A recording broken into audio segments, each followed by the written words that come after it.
Disembodied voice, yeah, disembodied voice. Hello, and welcome in to Act 2 of the Monday edition of the Eric Zane Show Podcast from the Impact Power Sports Studio. First off, Rebecca is here, and she wasn't here for, the first part of the show. And I talked about you and your efforts in Fatathon, where you dropped 3.1. Outstanding work. What was your goal weight again? I joked that it was 280. You're at 287.7. I think, and then I described you as wanting to be a woman who looks like she could throw a shot put like a mile. Goal weight of 200. Are you tall? You know, because if you're like 5'2" and 200, that's fucking horrible.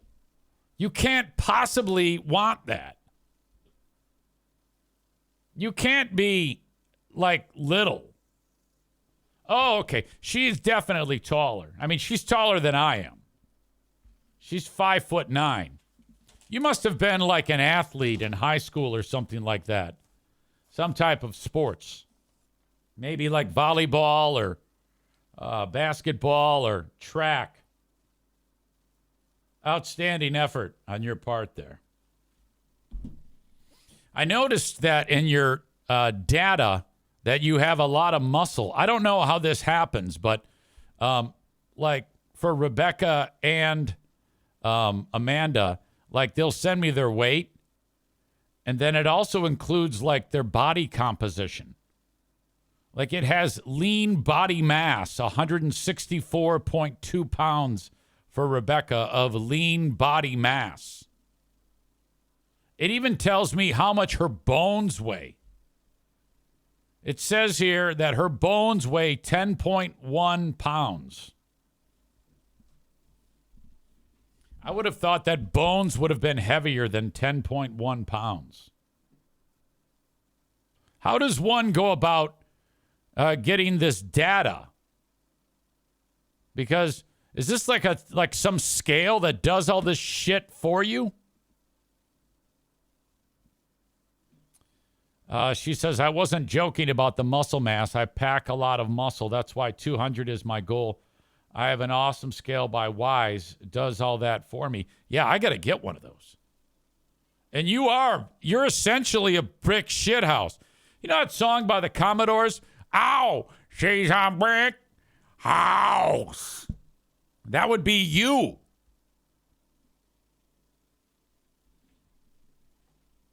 I still think that I could kick your ass, though.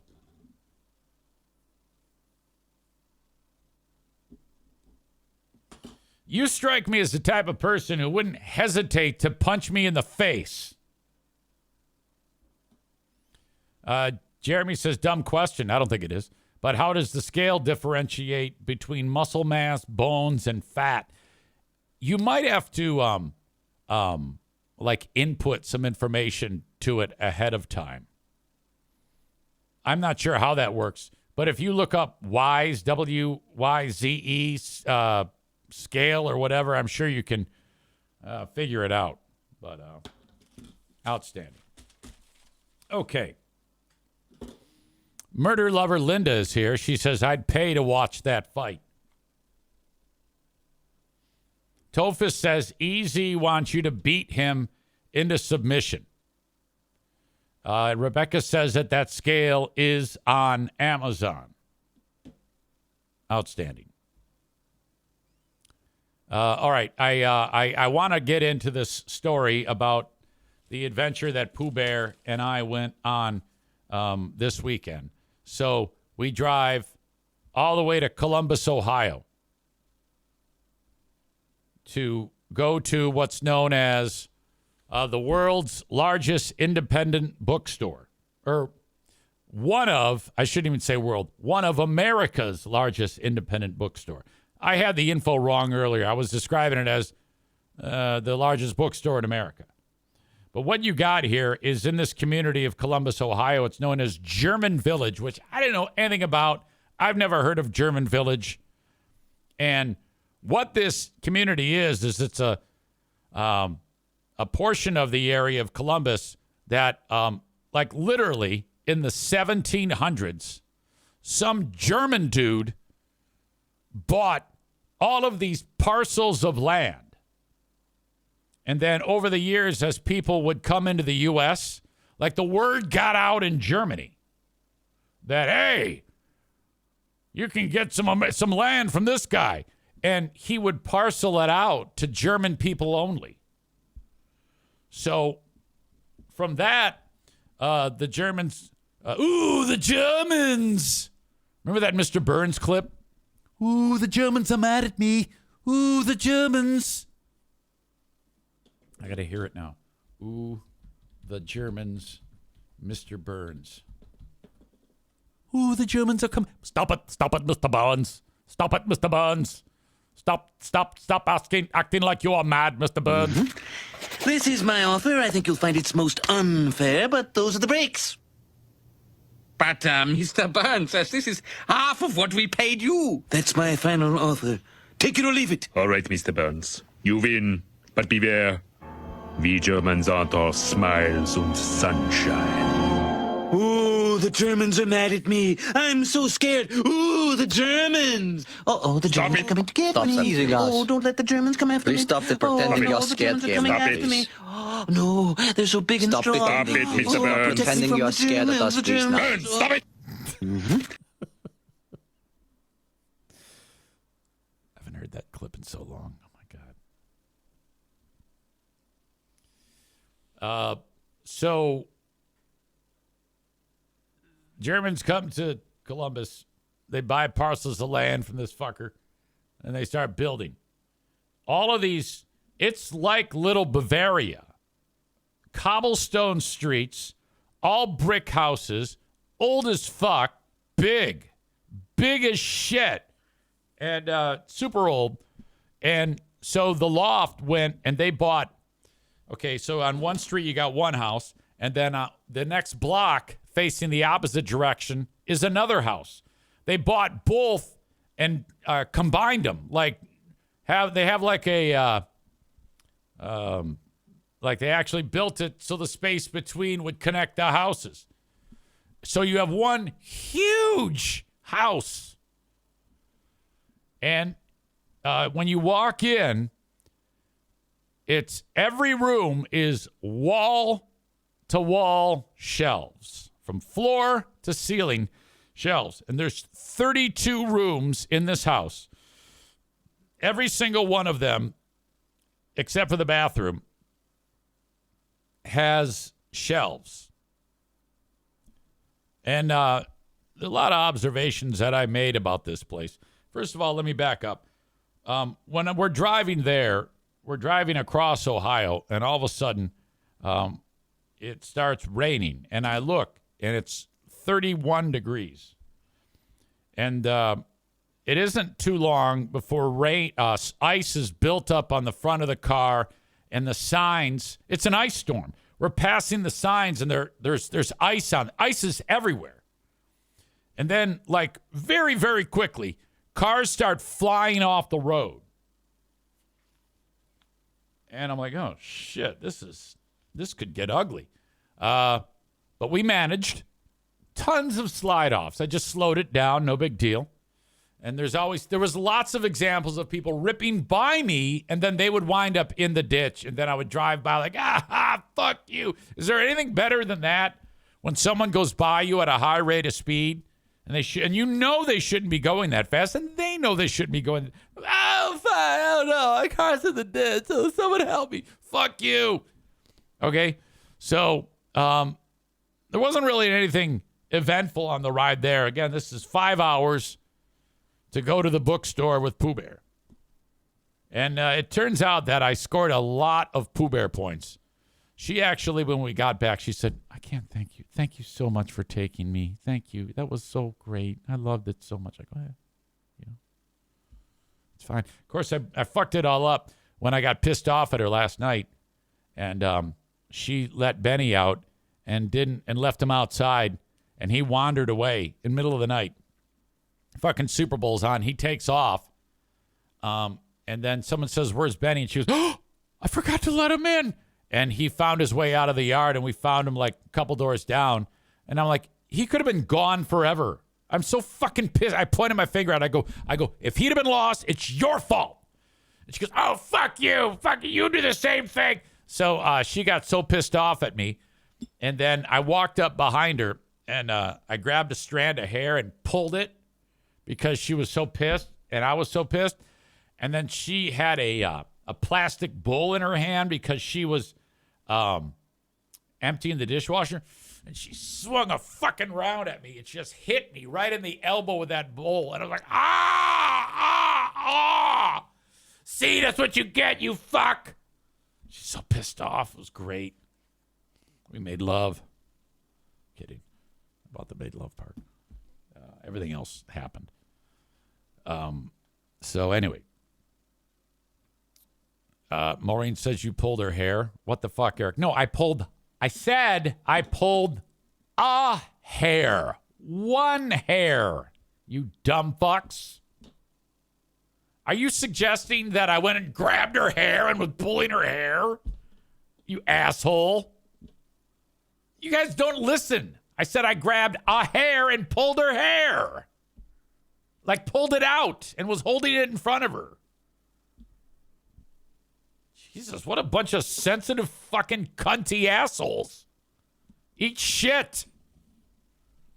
She laughed it off and swung at me. God damn. Give me benefit of the doubt, you morons. What a bunch of dicks. You know what? I'm in a banning mood. I will absolutely throw you the fuck out. You pulled her hair? What the fuck? Oh, no. What are you doing? Do you not listen?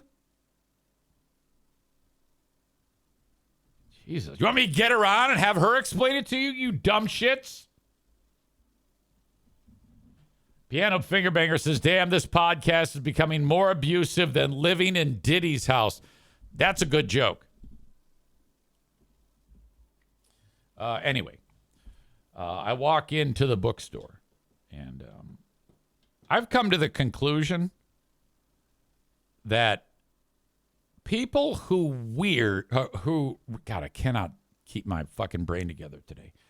Let me back up.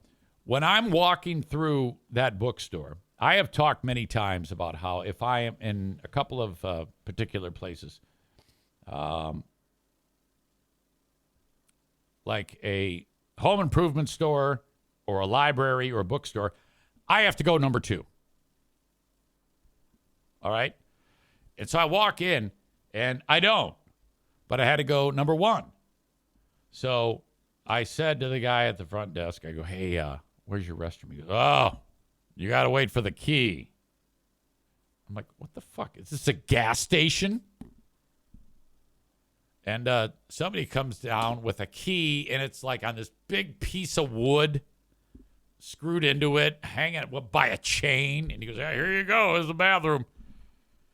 Oh, my God. I go, all right, where is it? Up the steps. You got to walk by the platform 9 3/4, whatever. I walk in, and it's small. I go tinkle. All right, great. I get out. I walk back. I give the key back. Pooh Bear is gone. She's buying books. She bought 7 books. She got her little basket around her arm, and she got what she wanted. Now I didn't buy any books. I don't, It also came to into my brain that people who read are fucking weird. I can't tell you how strange it felt to walk around that place with people who love to read. What a weird group of people. My God. I don't know what it was. And I don't know if it was because of the reading or because of what I found out later on. But everybody there was just, I had a feeling like everyone was a lot different than I was. I was texting Nick in the arena, and I'm like, yeah, dude, look at this.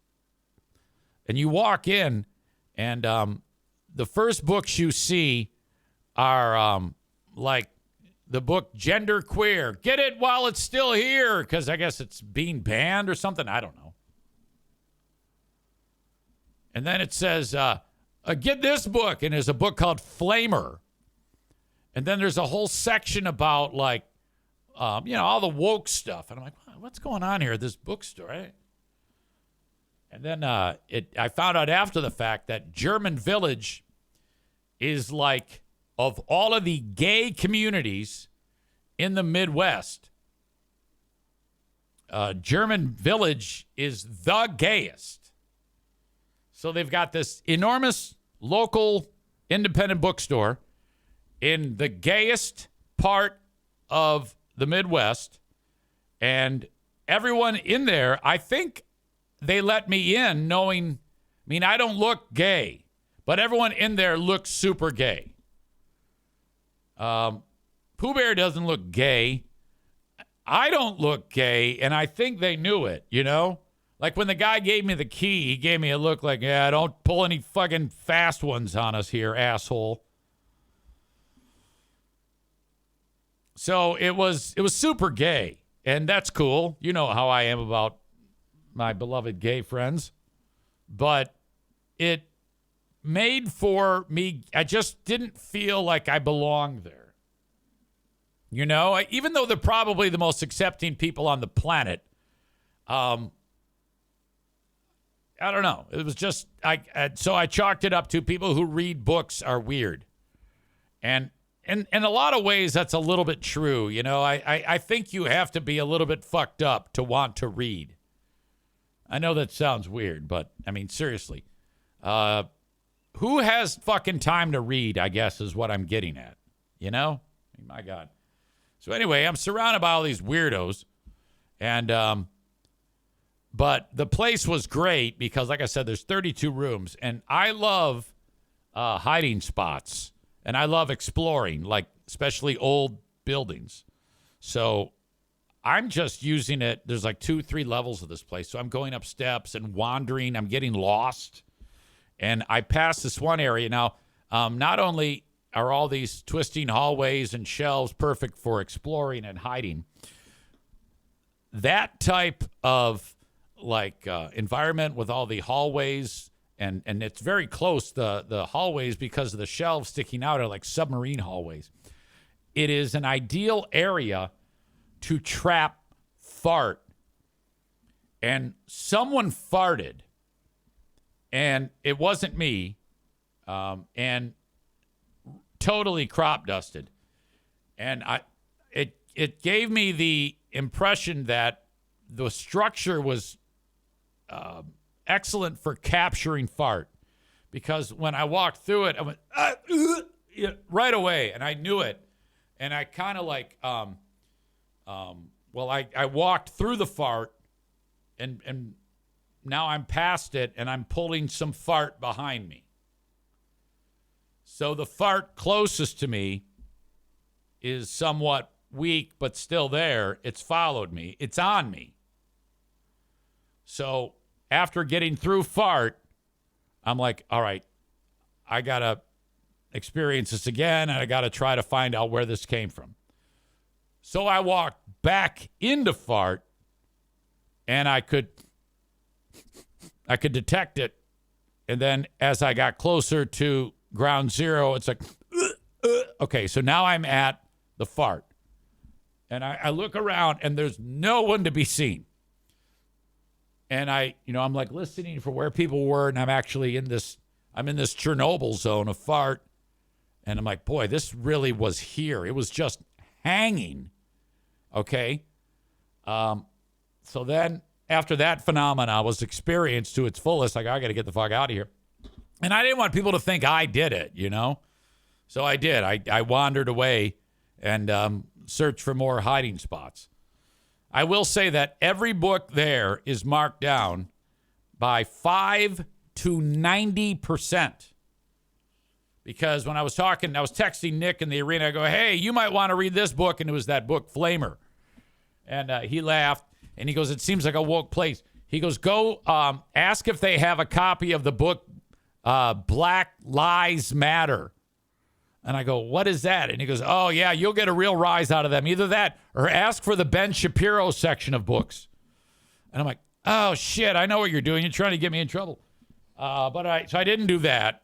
But I continued to walk through the bookstore. And about the time that I was done exploring every one of the rooms, and I'm trying like locked doors. I'm trying to get into places that I shouldn't be. That's the ultimate. When you can have an old building, you get lost in a spot where you aren't supposed to be. That's fun shit.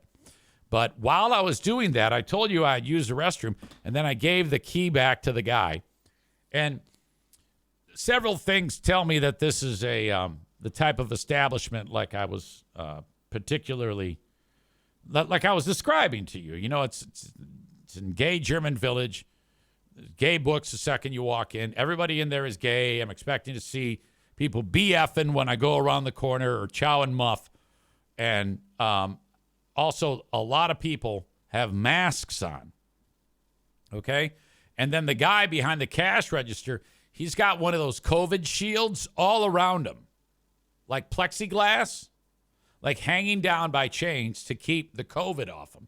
So it is the height of COVID in this place. And, you know, when in Rome, if I had a mask, I would have put it on. But, so these are all things that tell me that I'm in a place that is just different than most places.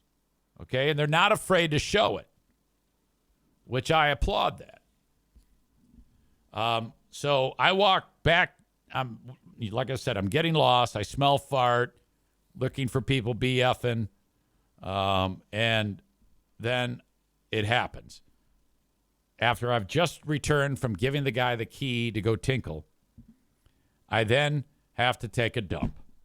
I'm like, oh, no.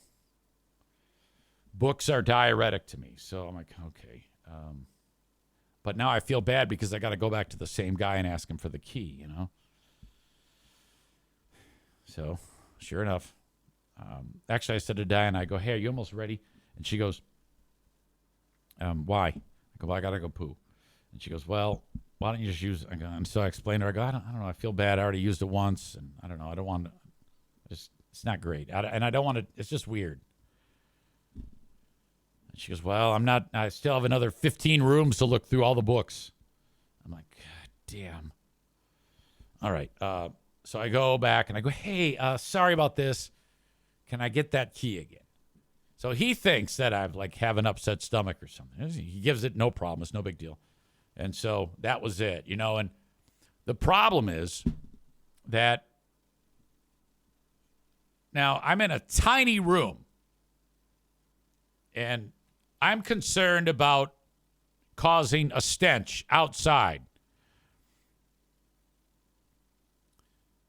You have to time this right. Now, this is an old school toilet. So you press it and then the whole 5 gallons has to empty before anything's going to leave, before it's even going to get the chance to evacuate pee, let alone what I was producing, which was a lunker. At the risk of sounding like Amanda, my timing was off. What was happening to me, the timing was poor, and by the time that the water at the bottom of the bowl left to leave the premises, that's when I was detached from the lunker. So the lunker just goes, and it lays on the side of the bowl and kind of like a J comes out of the bowl. There's no water in the bowl. The bowl starts filling up, and this thing is totally exposed to air. And I'm like, oh, no. Now, thank God there was a fan, but now I have to wait extended time for that fucking thing to fill up before I can actually get it out of the facility. By the time I'm walking out, this is how it was for me. The job is done. I've bathed my hands, and I'm very concerned about me opening that door. Because remember I said, this house was built in the 1850s. Tiny hallways, and I opened the door slightly, and I look out, and there's people, and I'm like, oh, shut the door. And I'm like, okay, this is not great, and I'm just wondering what. Now I'm nose blind at this point, okay, because I've been exposed to this monstrosity. I don't know where I am. Anyone who has fresh air and then they walk into this dead zone like this, it could be terrible. And I just want to see and I look out and no one is there, but I can only see one direction. I go, time to move. I open the door and I close it and I turn around and I am face to face with this large black woman. And I go, oops. Now I know it's out. It's out because she kind of has this look on her face. This is kind of like, ugh. And I move. She's huge. I move to the right, and then she awkwardly moves to the right. And then I move to the left, and she moves to the left. And then she's like, and I'm like, hey, I'll go this way. So I go the same direction she's going, and so I'm going to go and then circle around a couple shelves, and then she walks behind me, and then then I'm gone. God knows what she smelled. Fuck. Very, very bad. And it wasn't much longer that Pooh Bear said, okay, I'm ready to go.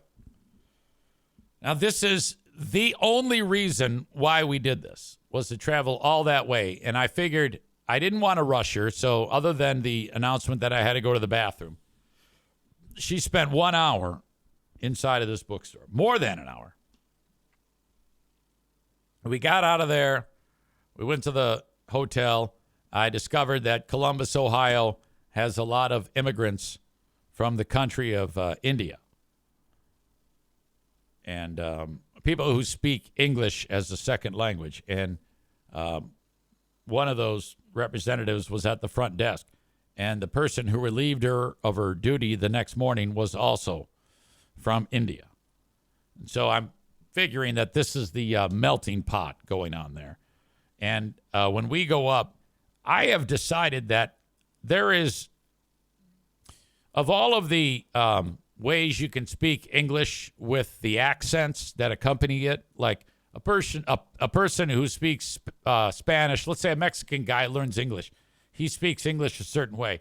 I can handle that. One of the ways that I cannot handle the speaking of the English language is when it is a person who is from India or Pakistan. It is remarkably disgusting. It is one of the worst English accents, Indian accent speaking English. Horrible. When I used to go to Catholic Mass, we had Father Rock, who was from India. And it was so fucked up, I couldn't even understand a word that the fucker said. And then he ends up going back to India, so we got a new priest.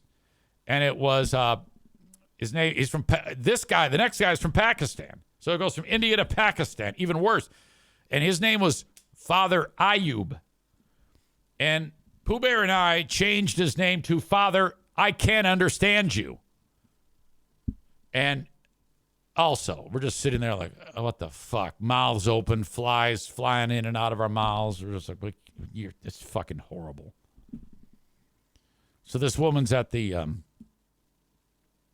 front desk. It took like an hour to check in because Pooh Bear cannot understand her. And Pooh Bear does this thing where she gets impatient. Like, she booked the room. And for whatever reason, something was wrong with the reservation. And it wasn't a big deal. But she gets impatient with people. And now I'm watching this unfold.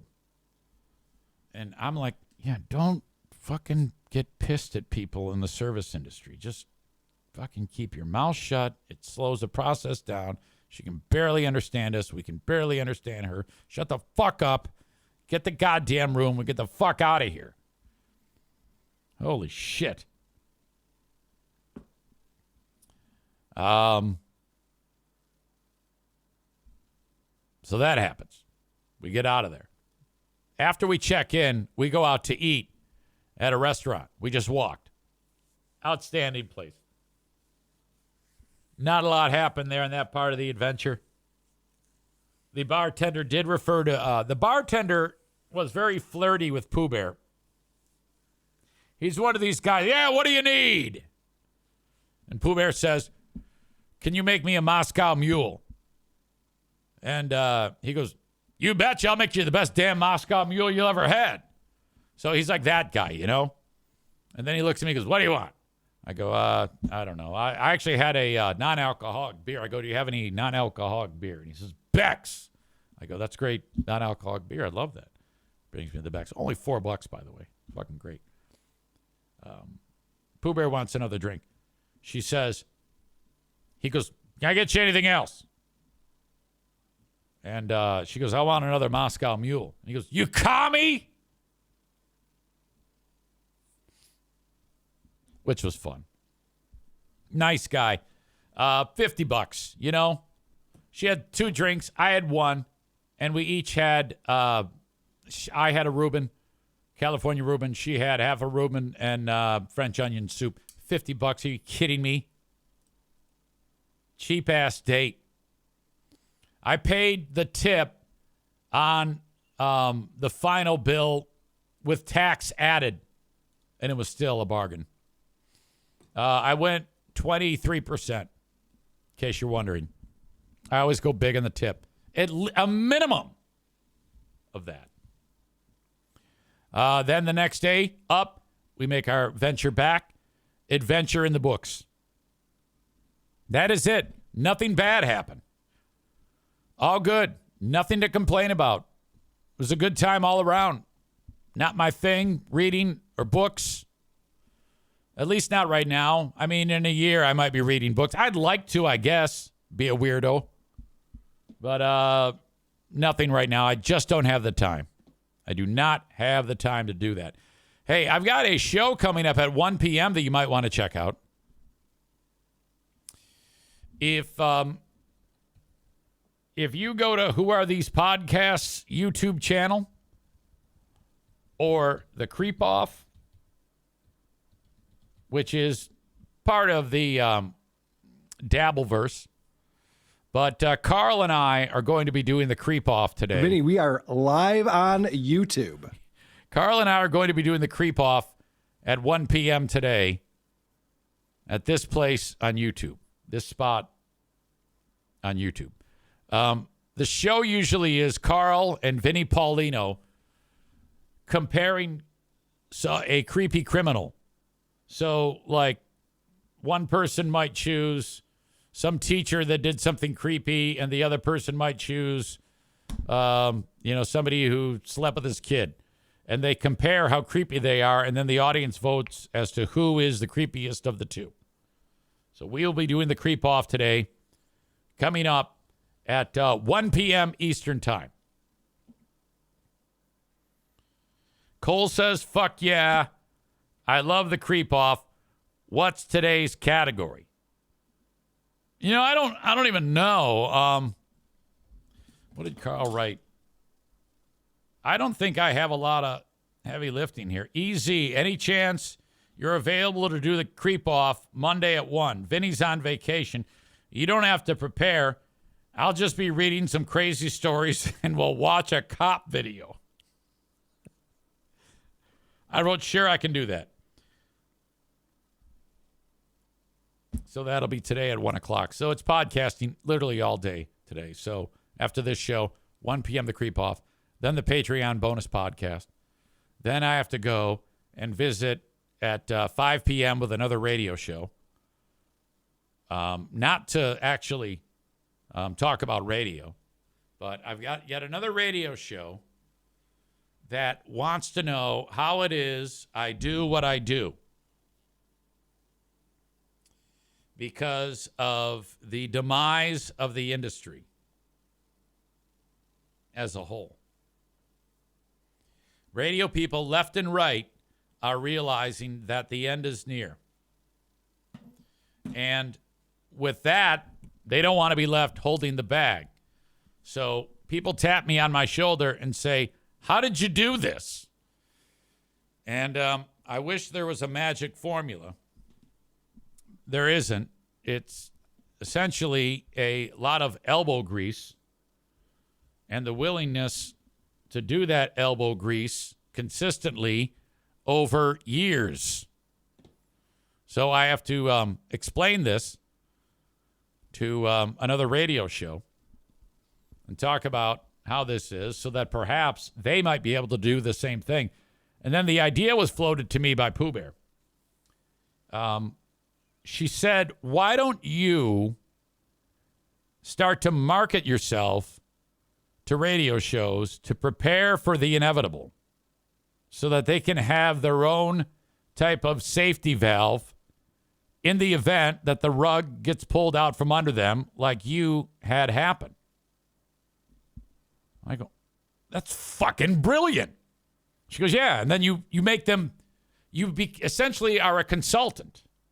They hire you, you help them build themselves, and then you just, you charge them by the month a fee, and you can help them with everything that you've learned already. I go, how the fuck did you know this? She goes, I've been thinking about it. I go, oh, that's great. She goes, yeah, you have a master's degree in this, don't you? I go, pretty much. I've got my 10,000 hours, best practices and whatnot, for sure. She goes, yeah. Piano Finger Banger says, step 1, buy an assortment of hoodies. Step 2, yell at your audience on a daily basis. Oh, Jesus. You wouldn't have it any other way, honestly. Come on now. All right. So who knows? I'm using this meeting I have today as kind of like a template. If this show is successful. I had a conversation with some radio guy. It was, God, I don't remember where he was. It was, I had an audience member. His name is Nick. Nick W. reached out and said, there's a radio guy in some town, I think it's Kansas City, who super popular. He just got shit canned. Can you, and I kind of know him, can you help him with this, with what you're doing? I go, of course. And so I tell him, I go, here's my number, give it to him. Radio guy calls me. So he's desperate, he's sad. We have this conversation. I start to explain to him what's up because he did a Patreon and like 25 people signed up. And he was disheartened by that. He goes, how am I going to do this? How am I going to do this? How am I going to do this? And I said, well, there is no quick fix. So get that out of your brain. You have to build it a little bit every single day. And there is no shortcut. It's going to take a lot of time. It's going to take a lot of energy. It doesn't necessarily take a lot of money, but your sweat equity, there's value in that. And he goes, well, I'm 62 years old. How am I going to do that? And the back of my head, I'm thinking, oh, you're fucked. Like, dude, you've been doing it your whole life, and you're acting like you forgot. Okay? You know what to do. You just don't want to do the work. So, honestly, that's what it is, My God. I think you guys here know more about this than the average radio guy. Like when I started this, I had a cell phone, a microphone, and a notebook computer. It was teeny tiny with no computing power. It was so bad that the audio that I would record, it would be glitchy. Like it sounded weird. But I had to do it. So Facebook, a cell phone, and a desktop or a notebook style computer. I had this. I had this little mixer, which costs about $150. Still works, by the way.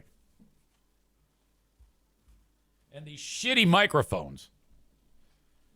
And that was it. I was in business. Tofus says, part of the charm of this show is you yelling at your audience. You did that back on the Free Beer and Whore show. Tofus adds, TikTok, Instagram, advertise yourself on every bit of social media you can get a hold of. Chris says, a person can learn the tech as you go. Easy was using a laptop and his phone at first. There you go. That's what I was talking about. Just jump and you'll learn to build the plane as you go. I was talking with this radio guy over the weekend.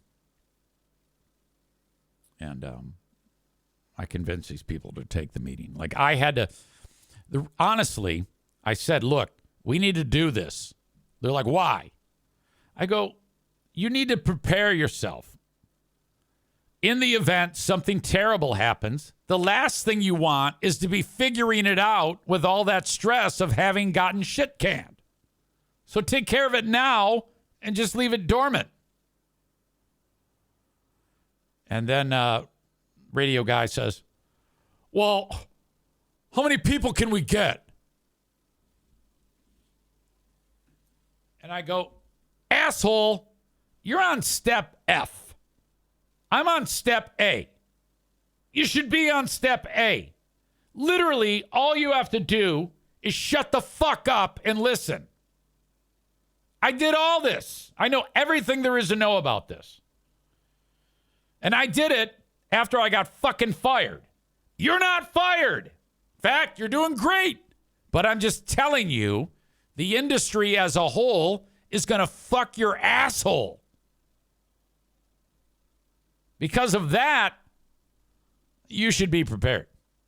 And one of the reasons why I want you to do it is because I don't want to get that fucking call 1 minute after you get fired. Oh, come help me. You want to have that shit down, man. God damn. Chris says, I used to record in the night for the next day. It feels so weird now. Credit to Rick over at TC Paintball, who I suggested I start in the morning and do it every day as a morning show. That was his suggestion. And had I not taken on the morning show at Q100 in Northern Michigan, I'd still be doing it that way.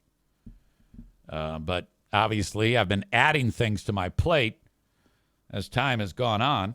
And I'm just glad that you guys still pay attention to this show with the change in the start time back in March. Okay. Anyway, I do want to mention the Mario Flores Lakeshore team of Van Dyke Mortgage. I was just talking with Mario, and he said, easy, the new thing is the elusive $200,000 house. Kevin Kuipers will tell you, he's our beloved audience member here. The home prices are trying to squeeze out the people who want to get in with a first home purchase. Okay? Because not everybody off the jump can afford that. That's asking a lot, you know? Now, there is a way for you to get started with that first loan to get that $200,000 and up house. It's the Mario Flores Lakeshore team of Van Dyke Mortgage. Just when you think, man, I just can't do it. What I want you to do is suspend belief for a moment and sit down with the professionals at the Mario Flores Lakeshore team of Van Dyke Mortgage and let them determine how much a home you can buy. All right? True, you might have to do some budgeting to make sure that you have the best options available. Maybe cut out a few things, except the Eric Zane Show podcast. 231-332-6505. That's 231-332-6505 from anywhere in the U.S. Mario can help you.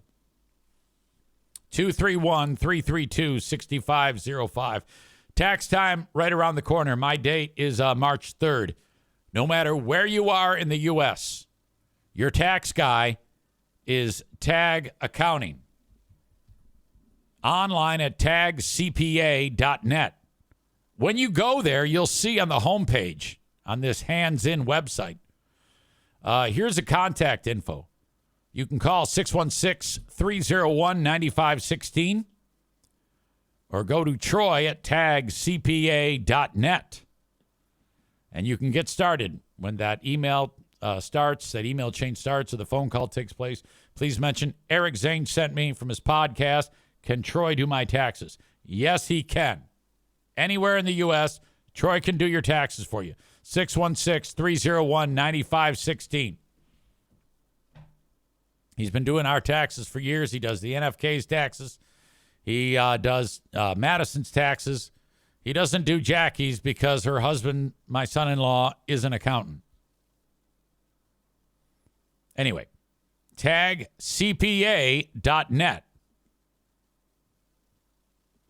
Speaking of money, I'm just learning what Doge stands for. I guess one of the people that Trump has working for him is Elon Musk. And I guess he is in something known as the Department of Government Efficiency.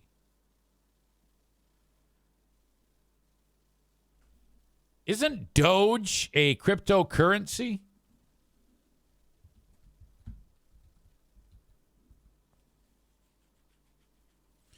Anyway, Musk has been going through a lot of the things that the United States government gives money to line by line. And they're redlining a number of those things that the U.S. would spend on. And they're very gratuitous in their cuts. Like the United States Agency for International Development, or USAID, is one of them. And basically, they're wiping out all the spending that the U.S. is doing. This is part of Trump's Make America Great Again. Trump has Musk going ahead and wiping out what the U.S. does for other countries. Now, and when you look at it from what the White House is telling you, and I don't know what's right or what's wrong or what's good or what's bad. I'm just telling you what is being talked about. When you look at what the White House is reporting, the White House, you look at like, yeah, it's ridiculous what we've been spending money on. $75,000 a day for Al-Qaeda buffet. All these crazy, it's not quite that bold, but a lot of things that are, you're like, oh my God, why are we spending money on this? So from the White House's standpoint, it's all things that you look at and say, well, we shouldn't be spending money on those things. But there are other things. It's not quite so cut and dry. Like there's a story, the Vatican's, the Vatican is outraged at reckless U.S. aid cuts, says millions will die and others will be left in poverty. Pope Francis is the point man on development aid, insisting that the Trump administration remember Christian principles about caring for others as it begins governing. Cardinal Michael Czerny, a Czech-born Canadian Jesuit, is one of the cardinals most closely associated with Pope Francis's pontificate and heads the Vatican office responsible for migrants. So, you know, humanitarian aid, things like that. And you have a lot of these charitable organizations that count on the U.S. For support so that they can distribute the money and whatnot. And Trump has said, basically, go fuck yourself. And like 100% wiping out funding that would help people. So I guess I ask, this should surprise, does this surprise any of you? I would think that this surprises no one. Chris says the Vatican has plenty of cash. Why don't they take up the slack? It's a great question. I don't claim to know about any of this, nor do I have a dog in the fight. I'm just talking about it as a something to talk about, that actually is happening right now. I know this. Trump is all about walling us off from the rest of the world. All right? All in an effort to, quote unquote, make America great again.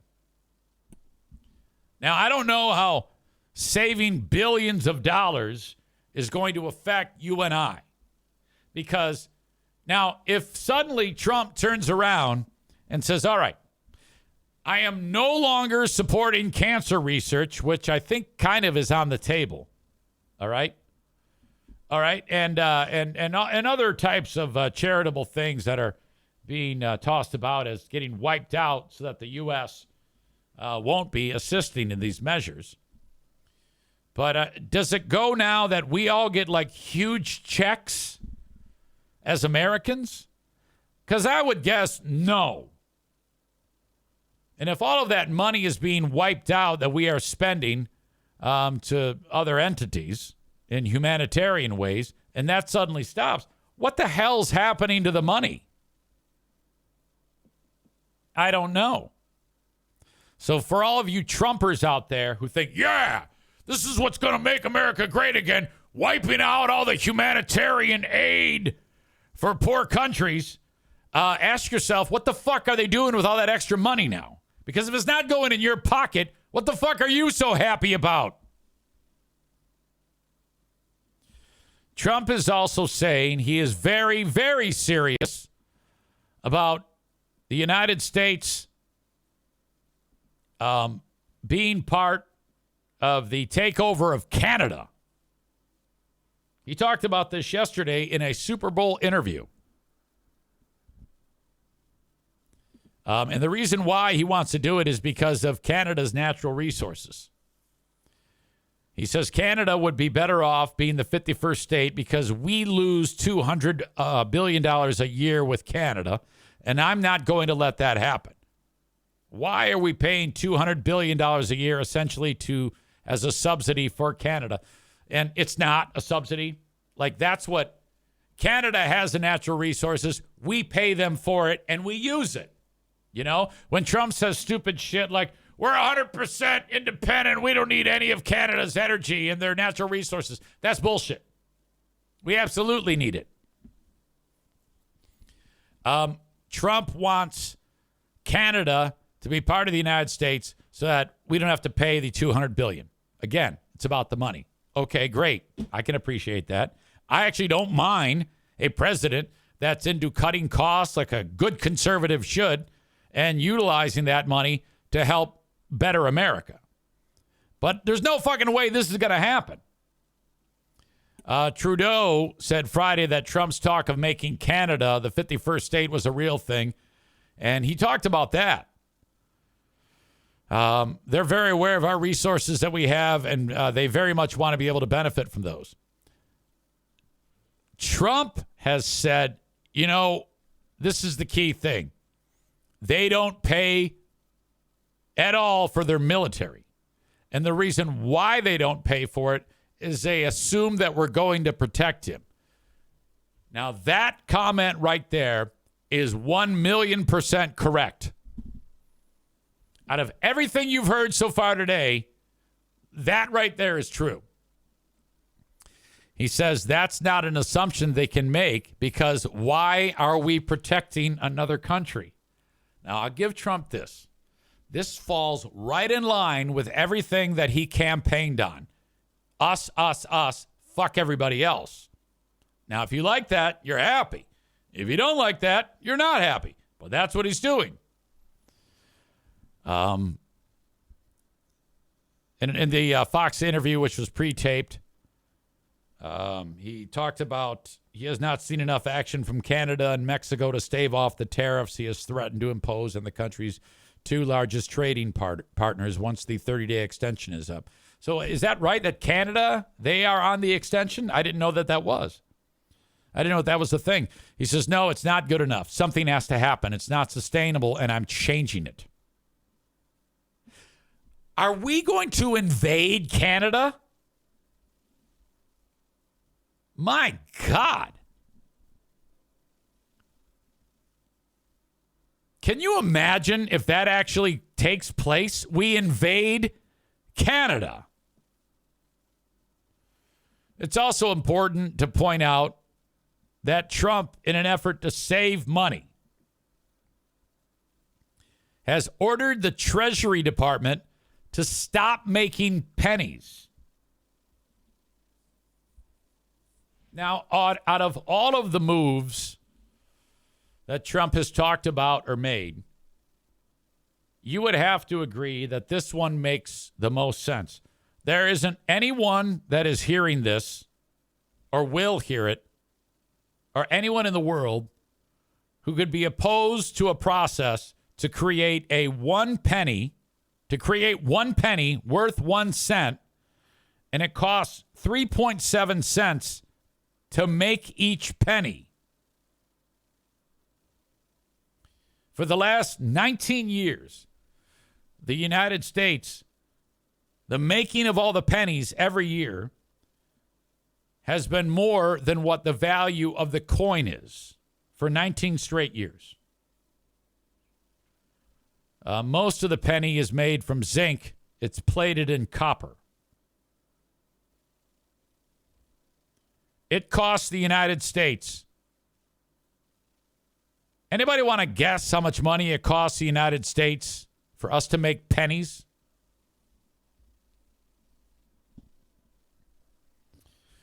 I'm getting out the calculator here because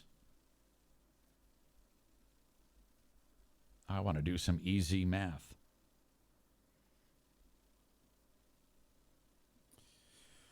In the last 19 years, it has cost the United States $3,268,000,000 to make pennies. We lose $172 million a year to make the fucking penny. So Trump has said, all right, no more. Now, I love this. This is fantastic. This is a great move. However, he can tell the Treasury Department to stop making them, but he can't outlaw the coin. Like, he can't make it go away completely. That would take an act of Congress. But who in their right mind would be like, no, we got to save the penny? God damn it. If you were to go ahead and add up all the numbers from U.S. aid that have been wiped out, the dollars and cents, not to mention things like the cost of pennies, the amount of money that the U.S. will have that we were spending before is going to be astronomical. Like, after Musk gets done, like, the U.S. is only going to have like about $50 a year that we spend on just shit. You've got a number of federal workers that have been urged to take early retirement or retire just outright. My God, this is all what Trump had decided he wanted to do. Now, I can't say for sure whether this is the right thing or the wrong thing, but I will say this. This is exactly what this asshole said he was going to do. So if you voted for Trump, you have to be happy with what he's done. Tofus says, Cole says lots of convicted felons out there with no prison time. I don't know what that means. Tofus says New York State isn't his political opponent. Biden didn't have him indicted. The state of New York did. He won't serve time now because nobody will indict a sitting president, which is half the reason he ran for president. Piano Fingerbanger says, dude, that's the whole reason he ran again. And Tofus says he's a piece of shit, and you and your fellow cultists love him because he hates the same things you do. period. Yeah, I don't know about that. I know that there are a lot of people who think Trump is an asshole who voted for him because of the economics of things. It isn't. I don't think it's so cut and dry that everyone who voted for Trump is discriminatory. I do not believe that either. I would say a lot of them do, but I don't think that's Trump. I think that a lot of the people that voted for him feel that way, but I don't believe that. All right. Before we get to the asshole of the day, and I'm going to need nominations for the asshole of the day, by the way. So if you have an asshole of the day, I'll tell you who I won't have it be. It won't be Trump. It won't be Taylor Swift. That's about it. If you have a nomination, please leave it, and we will go from there. TC Paintball, the paintball destination in the Midwest. Reach out. You can go to their website, tcpaintballgr.com, and see what's cooking. Book an event for your crew. Might be some workplace team building, perhaps the neighborhood kids getting together, bachelor party, you name it. Just to have a good time. tcpaintballgr.com, indoor or outdoor. They do it all, and they do play outdoor in the winter. It just depends on what you want to do. If you cool with braving the cold, they'll definitely set you up out there. tcpaintballgr.com.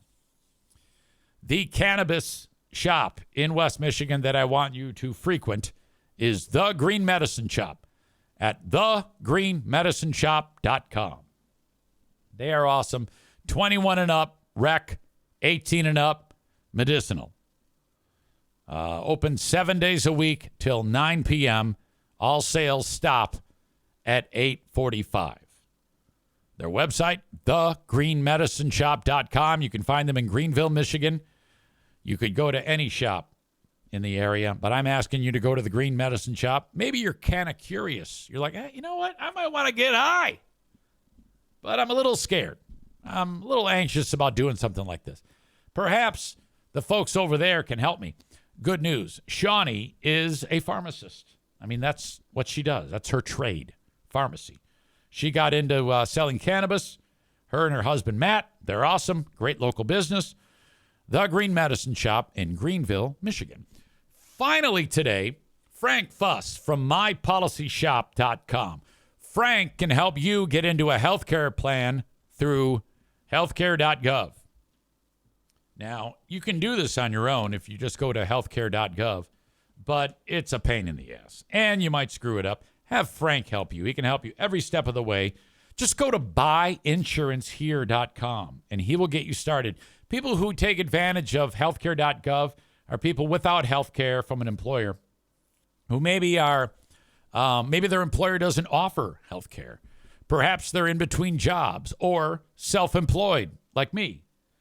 That's how you get your healthcare, through Obamacare, which is found at healthcare.gov, which is all different kinds of healthcare plans. It's up to you to find the right one. Frank will do that for you, and it costs you nothing. Zero costs at buyinsurancehere.com. Frank will help you out. All right. Cole says hilariously, I voted for Trump to see the reaction of people like Tophus. Tophus says that Trump supporters are going to find out that they made a bad decision. I don't think that's going to happen. I think that he would have to basically take a shit and do the opposite of what they believe. And I think he's going to keep doing what you're seeing right now for the next 3 years and 11 months. I like this. Jeremy says, asshole of the day, Cole and Tophus for hijacking the chat. Yeah, that's something that does happen. People get so wound up and they get into fights and start screaming and yelling. It's not bad. I mean, it's not bad to make them assholes of the day.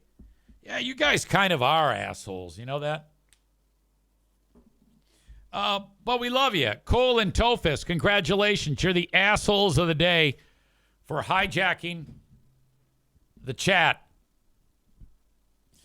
All right.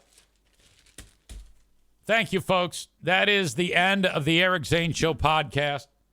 I will be joining you later on Patreon.